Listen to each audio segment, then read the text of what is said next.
interesting story. Bill Nye came to the homestead I created in New Mexico. And when he got there, there were 8 people in the production crew altogether.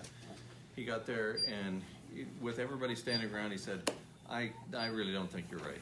2030, that's ridiculous. And he made a big public show of it. And then, after we spent the next 6 hours together walking around talking about the science, he pulls me off to the side, where nobody could hear except the 2 of us, and said, 2030? Don't you think that's pretty conservative?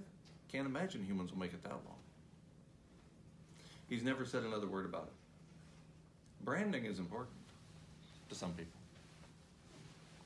Thank you for the opportunity to chat with you today. Thanks especially to Professor Yonder. Notice if you don't have pants on that look a lot like this, you're clearly out of touch here. You can tell we dressed in the same house this morning. Okay, so I think we're ready to see. So this episode of National Geographic Explorer aired on November 1st, 2015. So it's been 3.5 years.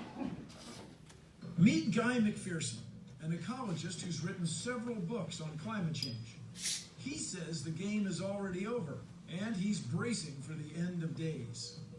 Can we see the roots of it? Of course, let's go take a look. It's dark. Yes.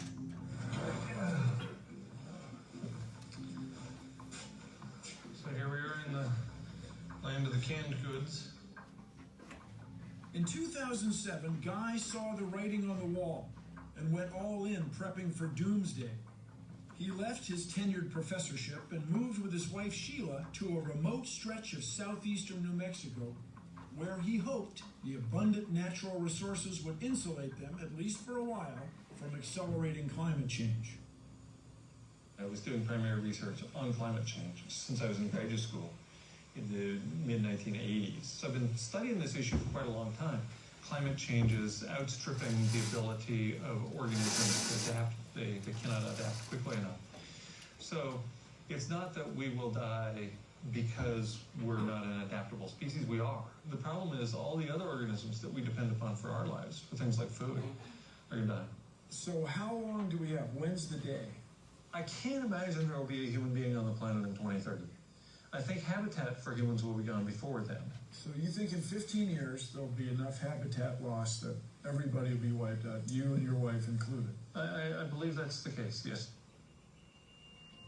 So what's the evidence? The really important one is methane leaking out of the Arctic Ocean. The warmer it gets, the more methane is released. Methane is a gas created from the breakdown of organic material, like our food garbage at the landfill. In the Arctic, a huge amount of methane has been trapped beneath the permafrost for millennia. As the world gets warmer, it's very reasonable that this methane will be released. Methane is a much more powerful greenhouse gas than even carbon dioxide. And if huge amounts of methane are released, the world will get warm extraordinarily fast. How are you going to die? Is it you're going to starve to death? I'm serious. You're going to die of thirst? So it might be the inability to get the dust out of my lungs, or it might be starving to death. You're here, and you're just waiting for the world to die. Well, no. My approach is to inform people of a few factors that it has taken me many years to realize. All of us are going to die. What? Yeah, there are no exceptions. Man, talk about depressing. Guy's worst case scenario will drive a man to drink. So we have this. If you don't want to take the pills, we got this stuff. To the end of the world. Wait. I gave up drinking when I was 18. I didn't start again until I was 51. And I smoked when I was 6 years old. My dad, this would get you thrown in prison today. My dad takes a smoking cigarette and puts it in the mouths of his 3 children so that we would cough and gag and puke and conclude that we never wanted to smoke again, and it worked. Until Bill Nye showed up on September 10th, 2015, and handed me a cigarette, Camel Wide specifically. I smoked it, and I thought, I've been missing out this whole time. This shit is awesome. It's unbelievable. I don't recommend it, though. Bill Nye smokes. Yes. Yes. One of the things that got clipped out, edited out of that episode was him saying, "Smoke 'em if you got 'em." And we're smoking cigarettes and drinking peach iced tea, which looks like whiskey, because we did 8 shoots of that thing. If I had 8 shots of whiskey, I wouldn't be standing here today, much less be able to finish that episode. Okay, so Professor McPherson, thank you very much for joining us. The first question that I want to ask you has to do with your response to this idea, to this conviction that you have, that we really are facing the end. How did that belief change the way that you live? And actually, when did you come to that belief? And what changed after you began to believe? Initially, I reached this conclusion in 2002. I was working on a book about climate change, published in 2003 by University of Arizona Press. I can't remember the title of the book because it's some ethereal academic thing. You know how that goes. And in putting together all these chapters that we solicited from a bunch of different experts on a lot of different topics, it occurred to me that we wouldn't live through 2030. And then, a year or so later, I discovered the ultimate Hail Mary pass, global peak oil. We're nearing or net energy decline. And so at that point, we were very close to reaching the peak of available fossil energy, or so it seemed. And so I thought this would save us. So I established this homestead, thought I'd live to be 100 years. I thought this was the Hail Mary pass that would save me. So what exactly and was the rest of the humanity. Hail Mary pass? Leaving industrialized civilization? Yes. Getting off the grid? The collapse of Yeah. industrial civilization due to lack of fossil energy. Okay. And so I was going to lead the way. You were So going to lead if the way this- out of industrialized Yes. society? If this is coming anyway, then I'm going to leave my comfortable position as a tenured full professor at the University of Arizona, where I received the highest awards given by both transdisciplinary colleges at the university. And of course, I'm 49 years old, I'm a privileged white guy, and people are going to follow me in droves. I'm funny. I'm fun. I'm knowledgeable. I'm Professor White Guy. Who wouldn't follow me? As it turns out, everybody wouldn't follow me. Nobody was interested. I was called all kinds of things. Two years later, I'm getting there, really I am. I know it's a Shaggy Dog story, bear with me. 2 years later, I'm interacting with a colleague of mine from another state, and she says, what do you have? I'm like, $31.12. She says, no, the brain thing. What are you talking about?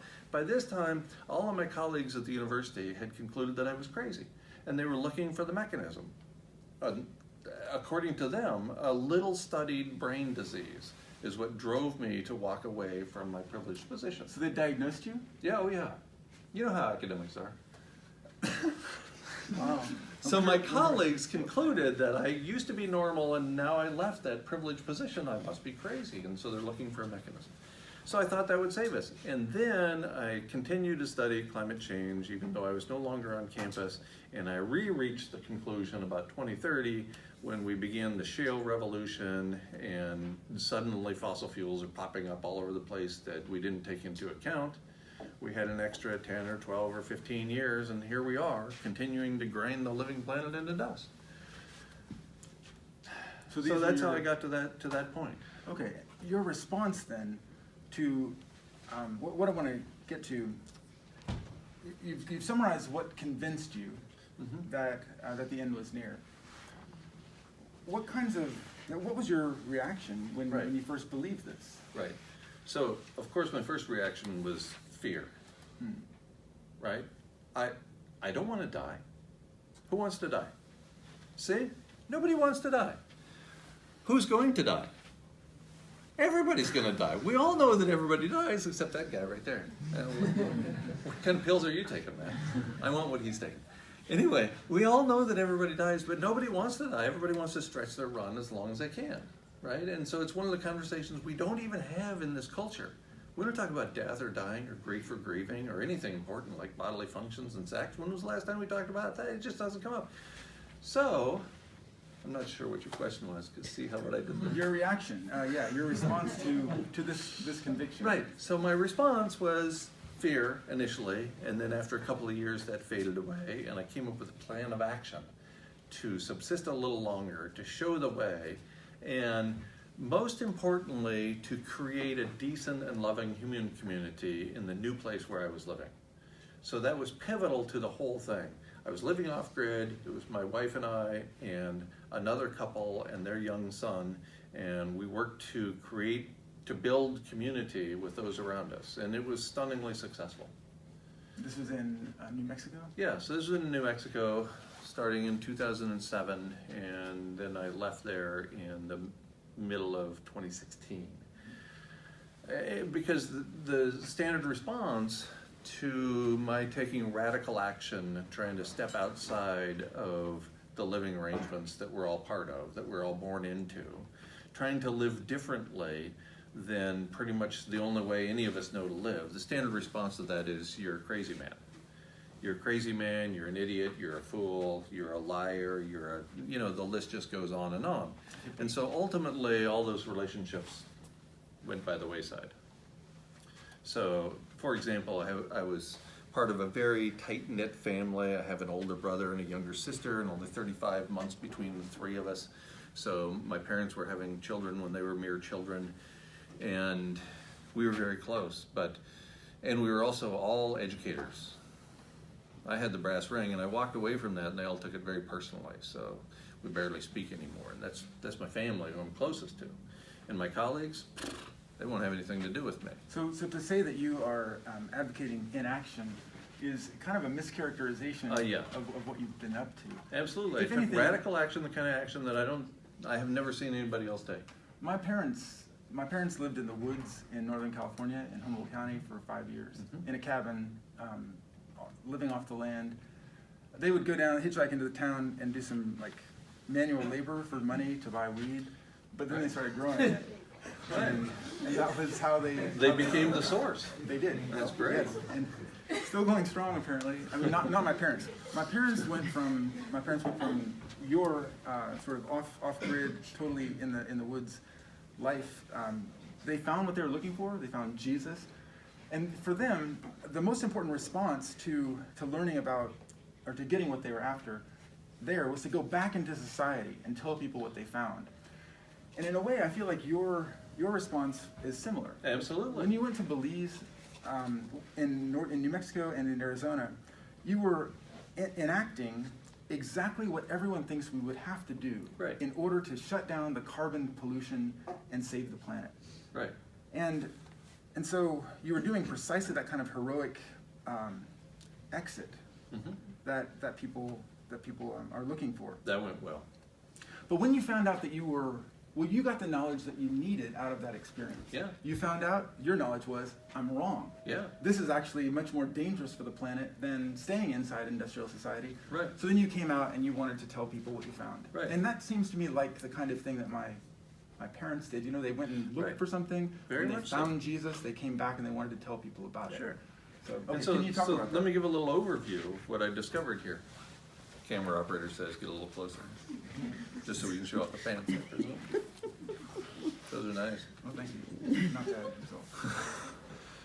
So when I left active service at the university and went to live at what I called the Mud Hut in southern rural New Mexico, right next to the first designated wilderness area in the world, still the largest wilderness area in the lower 48. When I moved there, I was attached to the idea of Al Gore-style linear gradual climate change that most of you have probably heard about, maybe even in high school. So you're aware that burning fossil fuels causes the greenhouse effect, traps heat close to the Earth. So the sunlight comes in, the long-wave radiation gets trapped, it can't get back out, so we're warming up the Earth. Well, then we discover something called abrupt climate change, which has historical precedence, not with humans around, because most animals wouldn't survive such a thing. And then in 2011, December 2011, we discover the concept of global dimming, or the aerosol masking effect. As it turns out, the same time we're burning these fossil fuels that put this blanket of carbon dioxide into the atmosphere that holds the heat down, at the same time we're doing that, those fossil fuels also produce aerosols. You've never heard about this because no corporate media outlet will talk about it, no paid climate scientist will talk about it. I found an article in the Washington Post from 2016. That's great. Yeah. But it's very rare though. Right? So here's Earth. Sweet planet. Best one we got going. We burn fossil fuels, and that puts these greenhouse gases that trap the heat. So short-wave radiation goes back out the way it came in, but long-wave radiation gets trapped. And this happens in your car, right? A winter day, you park your car, you leave the windows up, you go out there at the end of the day, it's cold outside, you get into the car, it's all warm and toasty in there because the long-wave radiation has been trapped, heats it up. It's not a car, it's a greenhouse on wheels. In addition to fossil fuels producing this blanket, it also produces an umbrella. And that umbrella is comprised of aerosols. And those aerosols keep the solar radiation, the sunlight, from even getting into the lower atmosphere. These are microscopic particles Yes. comprised of sulfates? Yes, sulfates, mostly from burning poor quality coal. Clean coal doesn't have much sulfur in it. It's the dirty coal that's saving us. It's the dirty coal that produces the umbrella comprised of these aerosols that reflects the incoming radiation. We stop burning fossil fuels, especially if we stop burning coal, that whole thing falls out of the sky somewhere between 5 days and 6 weeks. The aerosols are constantly falling out of the sky anyway, but we're constantly burning coal to replace them. When we stop burning coal, or even when we reduce burning coal by a pretty minor amount, the temperature of the planet will heat up catastrophically quickly. Well beyond the point at which we've had Homo sapiens on the planet Okay, at so- any time in the past. So just to clarify this, because I'm absolutely no expert and trying to make sure I follow, it seems like what you're saying is that the if one of the things we have to do is get rid of the blanket. The blanket is the carbon dioxide Right. and then the methane. So the carbon blanket, methane, and carbon dioxide. We need to get that out of the atmosphere. Right. That's one of the major challenges. But right now, one of the things that's preventing that blanket from killing us is this umbrella that's preventing some of the light from getting to the earth and preventing a certain amount of warming. Right, and it's the same activities that produce both of those effects. So the same activities produce both effects. So let me just point out that it sounds to me like you're pointing to the possibility of a solution. If, at scale, we could do something like immediately draw down the carbon dioxide in the atmosphere at the same time that we keep the shield, at least temporarily, at least Yes. until the carbon has been drawn down, then we would have a chance to avert the catastrophic leap in temperature that the umbrella is currently preventing. Absolutely. If we could do both of those things simultaneously, I've no doubt that we would continue to trash the planet for another 50 or 100 years. In which case we wind up like Nineveh. We get a reprieve and a delay, Right. but maybe not. But maybe not. Maybe we'd come to our senses. So there is a possibility that we could come to our senses. Sure. Now this is the thing that struck me last night in our conversation. It seemed to me that what most convinces you that we're doomed is not that we don't understand the mechanisms. We do understand the mechanisms, even though it's extremely complicated. We do understand some of them. And it seems to me that you're able to say what we would need to do in order to prevent runaway climate change. So what's preventing us is not knowledge, a lack of knowledge, nor is it the lack of sort of theoretical models and so on. What's preventing us is the lack of what you say we need, love. Because we're not addressing these things. We're not talking honestly about these effects, and we're not applying all of our resources to ameliorating this situation so that we don't all perish. Right. Instead, we're spending Yeah. all of our time and money and resources and energy and attention Yeah. on ensuring that the wealthy remain wealthy. So if we were to prioritize love, if we were to overcome our inability to cooperate, and if we were to overcome our inability to identify your welfare with my own joy and happiness, if we were to come up with a principle by which I recognize that if I make you stronger, I'm stronger. If we could do that, then maybe we mend ourselves as a people. Maybe Sure. we could apply our people power to the technological challenges and get this done. Yeah, a colleague of mine, Roger Angel, who's a Regents professor at the University of Arizona, came up with a way to create an artificial umbrella, artificial aerosol effect 15, 20 years ago. And it's relatively low energy. We just put mirrors basically at the L1 Lagrange point between the sun and the earth and control those mirrors. And so we've had the technology to at least try, to at least test this idea for 15 or 20 years. And it seems that our love of money has interfered with our love of future generations, so we haven't pursued that. So love is really the thing. The lack of love is what causes our disaster. In your scenario, it's the absence of love. Yeah, it's love not, for future generations, love for our own lives, for our own habitat, love for the non-human species we share this most wondrous of planets with. It's that lack of love that has taken us to the abyss. So now that we're there, as you believe, maybe we are, I'm not sure, but wherever we are, if we act to recover love, to cultivate love, it seems to me that we don't lose. Would you agree? Right, absolutely. And also by taking action, we don't lose. By taking action. What do you mean by that? So taking action that improves the lives of me and you from an empathetic point of view is a win-win situation. So taking actions rooted in compassion, rooted in love, I don't think you can go wrong with that. It might cost you. And we've been talking about this a lot over the course of the last 24 hours, the three of us, about our unwillingness to sacrifice love for cynicism.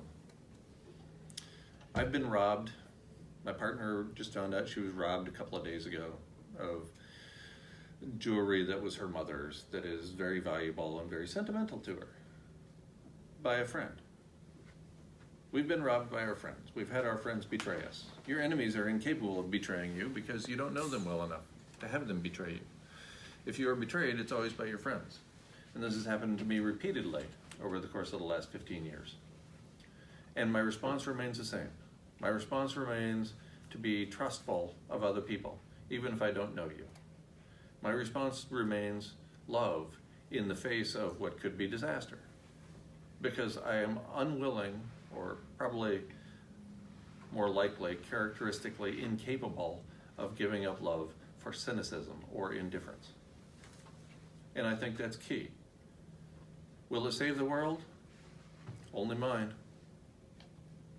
In your scenario, my friend, I hope that maybe more than only yours could be saved by love. I have to admit that I'm kind of hopeless in my conviction that something might work, but my hope does not lie within any individual. I think for sure we've exhausted the capabilities of individual geniuses, to save everything.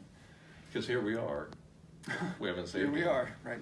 We got the pants right. That's really But I do think that what's impossible to imagine any individual accomplishing might be possible for a people committed to each other, and a people that uses the knowledge that they have truly as one for the preservation of that people. Right. I think that the resources of people power might still come through. Mm-hmm. Well, I'm probably the only person on earth who wishes to be wrong as much as you wish me to be wrong. Academia is populated by people with pretty big egos, because you have to have a big ego if you're going to take the hits that you get every day in academia. And I still want to be wrong. My ego isn't so big that I want to remain alive indefinitely. It doesn't interfere with the fact that I'm going to die. I have this belief that I'm going to die, rooted in evidence, and my ego doesn't overcome that, fortunately. I would really rather not die, ever. That's like my first choice of things to do. If there was a box of things you want to do, I'd click stay alive right at there at the top of the list. And I think we all would. So I'd like to invite you to engage Dr. McPherson. If you have any questions, we'll have a few minutes for that. Roger. So what are other climate scientists missing at here or other places? Because maybe you don't hear them talking about the aerosol effect that much. What are they missing in this? Right, it's really interesting because James Hansen was the senior author on the first paper in the peer-reviewed literature that dealt with the aerosol masking effect. That was December 2011. And he spoke about it once after that, late 2012. He pointed out that the aerosol masking effect, once we stopped burning fossil fuels, most notably coal, all those sulfates would fall out of the atmosphere in 5 days. To my knowledge, he's never talked or written about it since. Why? I don't know. I have no idea how he could somehow come to disbelieve or not recognize or no longer know about one of the most important factors in the history of our species. How can that be? I don't know. To my knowledge, there's only 2 people who are talking about it a lot, and the other person remains anonymous. They hide behind a pseudonym, Sam Carana. I have a pretty good idea who Sam Carana is. It's a professor in Europe where the tenure protection is not as good as it is in the United States. And probably all those other people out there are seeing what happened to me. My life utterly destroyed, every single relationship ripped apart because of my willingness to tell the full truth. So it's perfectly understandable to me why people don't want to talk about the aerosol masking effect. I get that. And why people make web pages to discredit all of those publications. And yeah. Don't type my name into Google. It's very disturbing for me. Maybe even for you. Yeah, well, I'm a horrible person to hear these other people talk about it. Now, interestingly, Michael Mann, who is probably the best known working climate scientist in the world, he trashes me regularly. Every time he's interviewed, he brings my name up. Apparently, he doesn't know that old line about what is it? Publicity? Any publicity is good publicity, right? So he's constantly trashing my name, but he never once has taken issue with the evidence. Not one time. So he calls me names. His complaint with you is not about the evidence. It's about what he sees as your willingness to tell people things that make them that motivate inaction. No, right. He blames you for saying right. that because we're going to lose the Earth, he blames you for, he says you say we're going to lose the Earth. Therefore, nothing we can do to stop fossil fuels is going to save us. Because of that, the fossil fuel companies should go ahead and do what they Right. want. And he's wrong about this. As pointed out in the peer-reviewed journal literature, it's fear that drives people to take action. So it's not the lack of hope. The belief in a favorable future actually causes people to sit back and say, it's all good. I don't need to do a thing. The Manhattan Project was successful because it scared the bejesus out of people. If the people pulling the strings of empire during World War II had concluded that it's all going to be fine, we'll be speaking German in a couple of years, but it's all going to be fine, and they'd have told everybody that, then nobody would have taken any action. We wouldn't have had people growing food in their yards, victory gardens, they were called during World War II. We wouldn't have had any of that. It's fear that motivates people, and this has been demonstrated time and time again, so Michael Mann is just flat wrong about his assertion that my message, which some people respond to in fear, is going to cause inaction. Yeah. I don't respond in fear, by the way. I respond with love. I respond by dancing. Emma Goldman said, if I can't dance, I don't want your revolution. That's a beautiful image. I think that dancing instead of cowering and being in fear is a much better way to deal with things. Michael Mann has reached out and educated probably more people on climate change than any other scientist. Yes. And it seems to me that what's really distinctive about what you offer is this conversation about mortality. Mm-hmm. I wonder if would you mind talking about, I thought you were going to ask me to die right here just to demonstrate mortality. I'm only going to go so far. Well, you might walk through the process of confronting death as you do with your 7 threes. Okay. Would that be an interesting? Yeah, sure. Okay. It'd be interesting for me. Are there other questions, or would you like maybe Michael first? So let's say we get to February 23rd and the world doesn't fail. Yes. How does that impact your life? I'm the happiest person on earth. Nobody wants to be wrong more than I want to be wrong. Somebody asked me, I get asked this question regularly when I give presentations, and that's my standard response. So I'm wrong. I've been wrong before. It wouldn't be the first time, trust me. If you want a full accounting, look on Rational Wiki. which should be called Irrational Wiki, this right-wing fascist website. But anyway, I don't even want to die. I'm like everybody else. I'm not like all set. You know, my major professor in graduate school, Henry Albert Wright, had chronic renal failure, his kidneys failed. And he knew with great certainty when he was going to die. His doctor told him, this is it, you got 5, maybe 8 days left. So, and his response was to demonstrate love. It was remarkable. I learned how not to teach from this man because he was not very good at it. I learned how not to be a mentor from this man because he was not very good at it. But one thing I did learn is how to die. So he knew he was going to die, he went and got a haircut. And he told his barber, make it a good one, it's my last. No pressure. And then he went and picked out the suit, and he went and picked out the coffin, and he went and did all the things that families are forced to suffer through when a family member dies. So not only do they have to deal with the death of a loved one, now they have to go pick out all these things that nobody ever wants to do. Pick out the tombstone and the coffin and blah, blah, blah, all this stuff. And so he alleviated them of that pain, which I think is wonderful. In my will,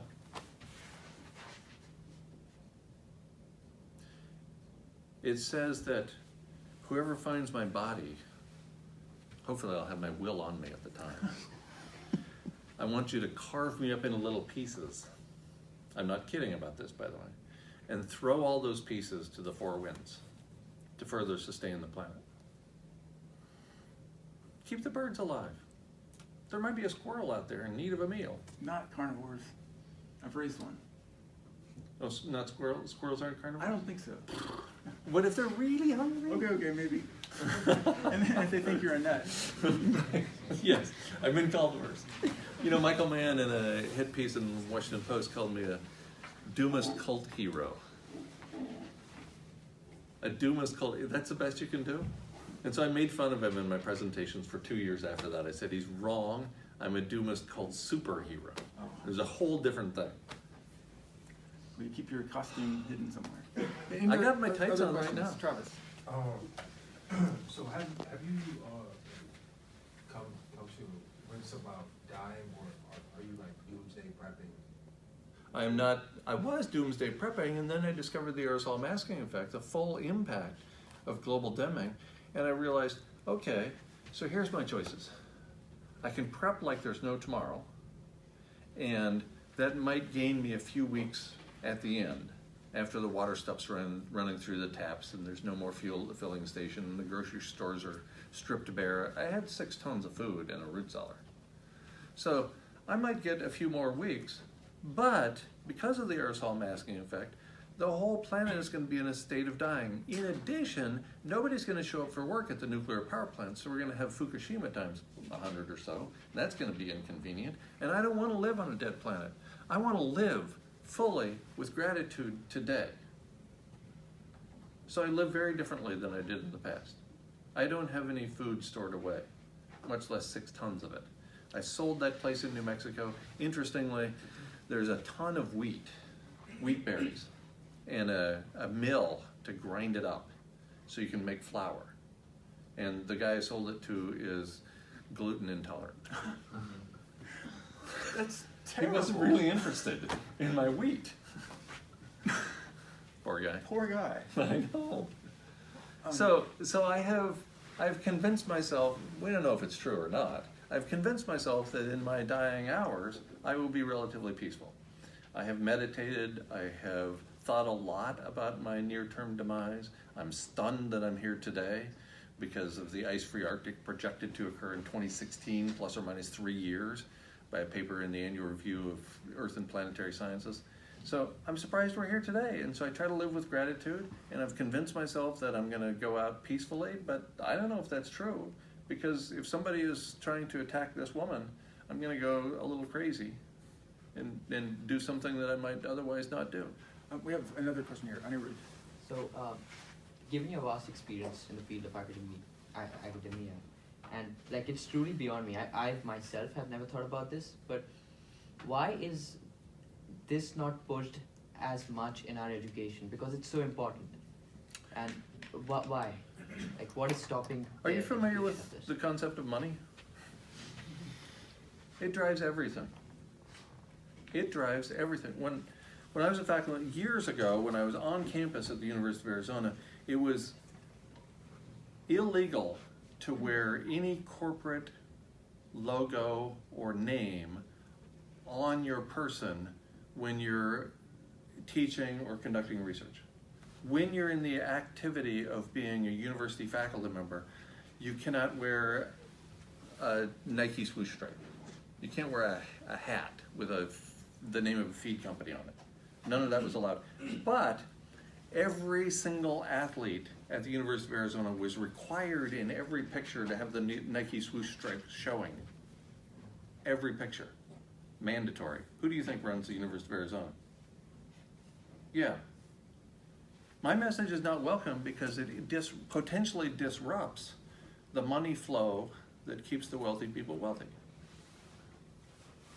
I think that's the bottom line. Is it also, I mean, are there challenges though that are more scientific? You know, the IPCC report, for example, doesn't come to the same conclusions that you do. These are Right. the world's, great climate scientists. Yeah, I mean, we can talk about how they operate. They operate by consensus. So the 20 or 25 people in a working group have to reach consensus on everything. And that's very, very difficult. on It's any- huge. Are you kidding? Yeah. We couldn't even decide which shirt to wear. Right. We got the pants, but that's as far as we got. And there's only 2 of us, not 20. And then, after the scientists are done, the governments of the world get to censor the report. That isn't science. It's not a scientific process anymore. Right. It's a process of review that makes the information digestible, accessible, and sometimes that requires not bringing everything in that might be controversial, Right. that might be in preliminary stages, or that perhaps might be just too scary to mention. Right, right. So everything has to appear in the peer-reviewed literature or it's not on the table. Mhm. So, and it takes about 5 years for an assessment to be complete. So what that means is by the time you finish, the newest information in the report is 5 years old. And you know how long it takes to get a paper published, and it take 2-3 years after you collect all the data. So the information we're actually hearing about in the IPCC reports is 5 to 8 years old. So this is interesting. Even the world's foremost governing body on climate change is limited in their ability to put everything on the table. What the conversation becomes, so even if you're sincere, even if you're a sincere contributor to the conversation, you're limited in what you can bring and talk about. Mm-hmm. When you begin to bring in people from the outside who don't want the conversation to happen, people who say it's not really happening, or humans are not contributing to climate change, or they say that climate change is good. Who Right. wouldn't want a warmer planet? Right, exactly. Crops might grow better and all of this. When the insincerity comes in, when people don't want the conversation to happen, it seems to me that that's where the really, really big problems come in. Sure. So, the IPCC seems to me motivated by the best motives. They want to make sure the information is true, that it's been Right. assessed, and that it isn't going to destroy the people's ability to respond. Right. But And the it's other- very conservative. The worst thing, it is not doing the same thing as, say, the fossil fuel lobbyists Mhm. who say this is not real. Right. That's a different and a very insincere Right. attempt to disrupt the conversation that we're having here. Absolutely. Must be the hallmark of love in this case. And we have another question here, Alex. A point of interest that just occurred to me is that, well, first off, I think it's very easy to just point at the corporate world or point at money as Sure. the reason why things aren't being talked about. But for a problem, and it's, you can imagine if it's a problem that's specific to one corporate side, like, yeah, they could probably ignore that. But for some problems as universal as global warming that affects all of our lives, it just feels like what you're saying is you're implying that the corporate world are run by people who only want to fill up their pockets to the maximum amount for the next 10 years and not care for like the longer run and potentially more fulfilling life, right? I feel like that's kind of categorizing, the leaders of the corporate world. It's worse than that. It's far worse than that. In this country, a corporation is required to return the maximum return, financial return, to their shareholders. That's a legal requirement. So if you're a CEO of a company, you cannot be concerned about future generations. It's illegal. It's not allowed. You are required by law to maximize revenue. Preservation, right? Because I mean, if they're going to die in 10 years, I feel like it's a question of, do I want to live longer than 10 years versus do I care about filling my shareholders' pockets, right? So like, they don't even need to care about the future. They have to care about themselves too, you know? Right, I understand. I understand. How could it be so ludicrous that I'm the only person relaying this message? Right? I guess what I'm saying is, because it's so ludicrous, do you think there's another explanation for it rather than just, you know, basing your argument on this single focus? Well, I think so. You're challenging the corporate, pointing the finger at the corporate world. You're saying that maybe the corporate world is some of it might be like that, but it's more complex. There's some people who are entrepreneurs who are getting into the whole green revolution. Are you pointing to that? Yeah, but I'm also pointing to, it's just hard to fathom someone would put their own self-preservation below the idea of filling shareholders' pockets, right? If it's their future generation shareholders. Sure, and their not children. Immediate, but something It's not immediate as that, you know, that's basically ingrained in our genetics to preserve ourselves, like our life, right? Right, right. So Jeff Bezos doesn't just want to live, he wants his children to live too. Right? The guy who owns Amazon and now the Washington Post. Amazon paid $0 on their $11 million income last year.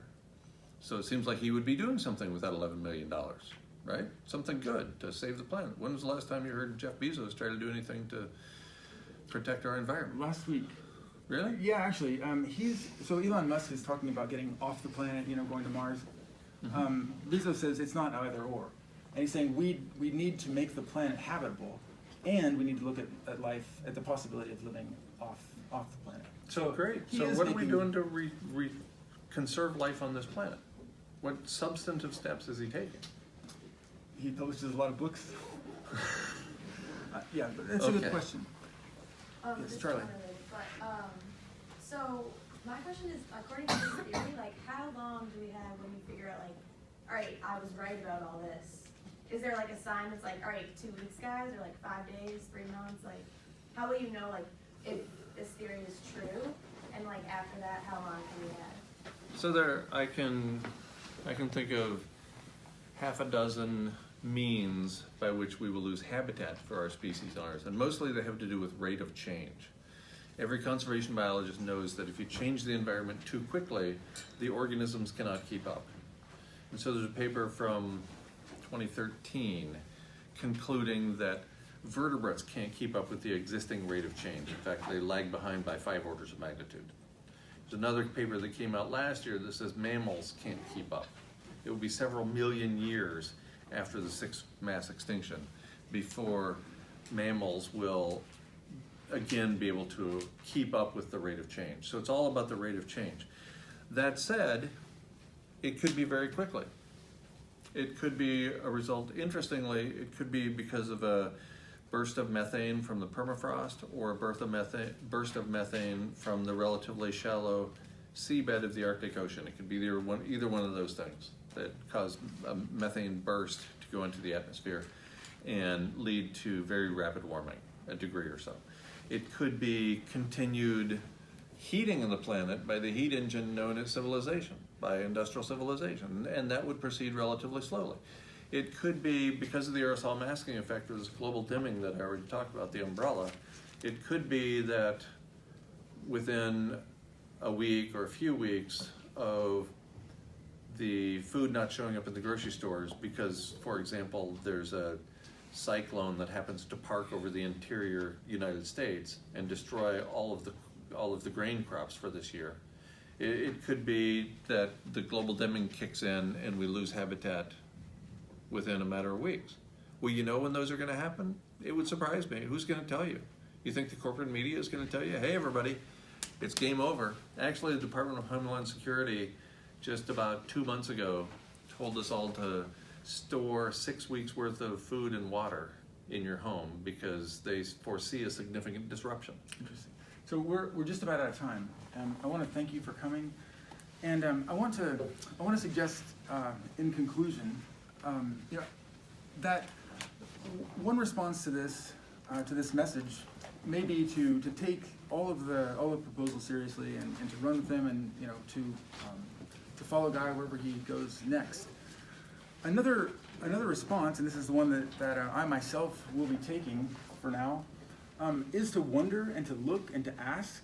These are very serious proposals, and I would suggest that we are motivated with urgency and perhaps with some fear, but mainly act in love, with openness toward each other, and I think comforted in part by the knowledge that these claims are claims in which we wish to be proved false.